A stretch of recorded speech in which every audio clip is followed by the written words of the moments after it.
2 Chronicles chapter 12.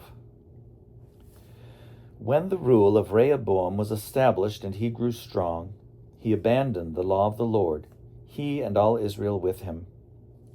In the 5th year of King Rehoboam, because they had been unfaithful to the Lord, King Shishak of Egypt came up against Jerusalem with 1,200 chariots and 60,000 cavalry. A countless army came with him from Egypt, Libyans, Sukkiim, and Cushites. He took the fortified cities of Judah and came as far as Jerusalem. Then the prophet Shemaiah came to Rehoboam and to the officers of Judah who had gathered at Jerusalem because of Shishak, and said to them, "Thus says the Lord, you abandoned me, so I have abandoned you to the hand of Shishak." Then the officers of Israel and the king humbled themselves and said, "The Lord is in the right."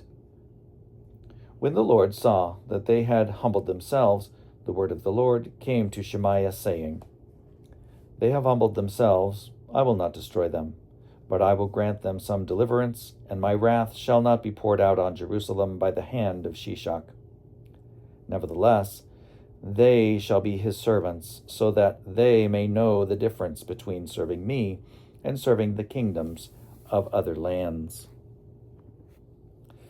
So King Shishak of Egypt came up against Jerusalem. He took away the treasures of the house of the Lord and the treasures of the king's house. He took everything. He also took away the shields of gold that Solomon had made.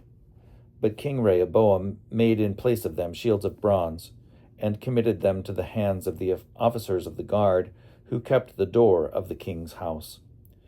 Whenever the king went into the house of the Lord, the guard would come along, bearing them, and would then bring them back to the guard room. Because he humbled himself, the wrath of the Lord turned from him, so as not to destroy them completely. Moreover, conditions were good in Judah. So King Rehoboam strengthened himself in Jerusalem and reigned. Rehoboam was 41 years old when he began to reign. He reigned 17 years in Jerusalem, the city that the Lord had chosen out of all the tribes of Israel to put his name there. His mother's name was Naamah, the Ammonite. He did evil, for he did not set his heart to seek the Lord. Now the acts of Rehoboam from first to last, are they not written in the records of the prophet Shemaiah and of the seer Iddo, recorded by genealogy? There were continual wars between Rehoboam and Jeroboam.